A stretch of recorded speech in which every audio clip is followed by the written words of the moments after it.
GSK, TW is GSK? asking for? GSK, what is that? GlaxoSmithKline, another drug company. Want to look at it? Let's look at Let's it. look at it. Let's look at it. I believe they're based in Indianapolis. Actually, maybe they're international. Okay. Pharmaceutical industry ranks as one of the largest companies by total sales, wields its might across several blah, blah, blah. Is respiratory, oncology, which I knew.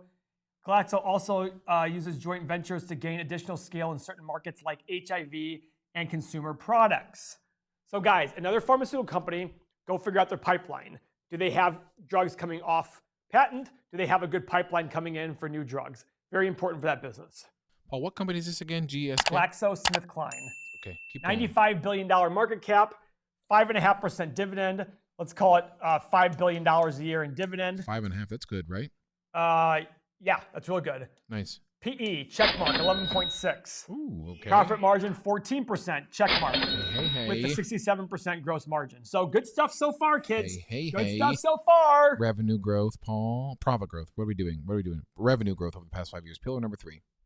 Here we go. 36.6 to 43. And the thing I like about it, guys, is it's consistently growing and not by big leaps. So it's more likely this is done naturally, but we'll look at the cash flow statement to see. And we might want to add that into our analysis, not as a pillar, but just look at the cash flow statement and see how many acquisitions they're doing. So remind me of that. So it's a check mark here. Revenue growth. I'm sorry, profit growth. Pillar number 4. Profit growth. What are we going to add, Paul? I just lost you that last one. We're going to add. Jesus Christ. We're going to add. On the cash flow statement, how many acquisitions and dispositions they do. Okay, income. What? Tell me. We can't see. 12.9 down to 5.9. There was something up here. Uh-oh. Okay, here it is. I'm going to ignore this $12 billion. Something obviously happened here. Let's ignore that. I'm still going to give this a check mark, 1.2 to 5.9. But this already tells me I have to do more research on this, understand even how they went up 5 times. That's a big jump. That was profit, Paul? That was profit growth, Let's do shares outstanding. We want this number going down. It is actually going up very CEO slightly. changed. Dr. Bathy saying the CEO changed at some point for this company. But go ahead with shares. They're going up. Uh-oh. Very little, but they're going up still. Okay. How So about an X there? current assets over current liabilities, Paul? 25.6 billion versus 28 billion. X. No likey? I mean, it's not. I mean, it's less. Free cash flow growth over the past 5 years? Okay, kids. A lot of money being spent here.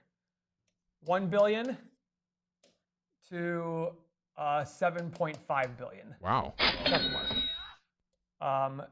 5.6, 6.1, 8.9.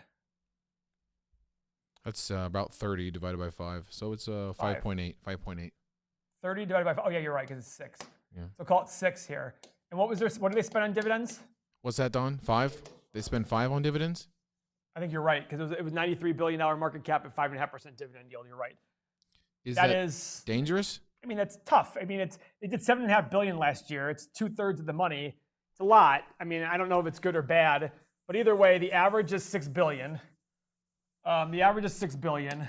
What's the multiplied multiple by here? 15 equals $90 billion, and they're at 93. So maybe it's about where it's worth.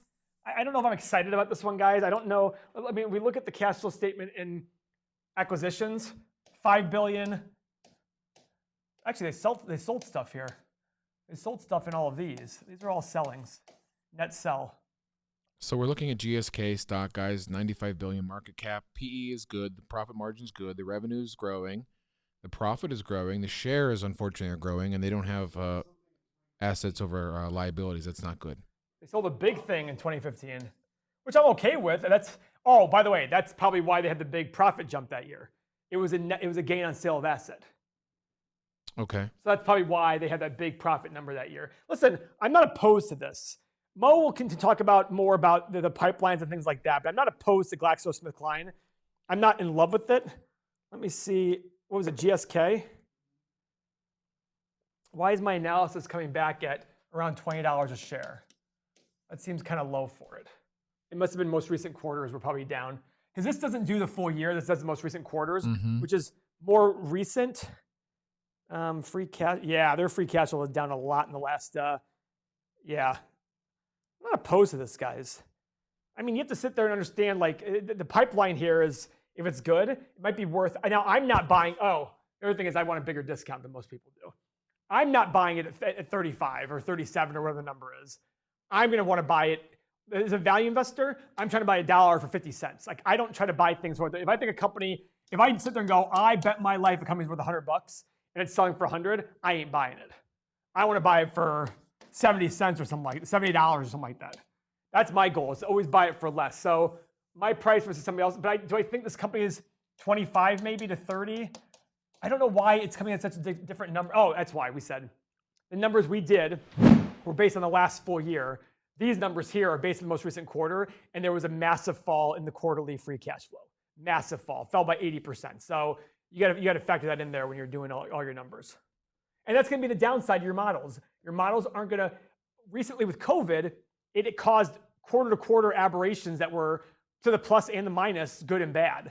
Like, all of a sudden caused profits to plummet, and it hurts your whole analysis. You got to kind of weed that out. But it also caused profits to skyrocket that were temporary. That's why before, in another video, we talked about Amazon.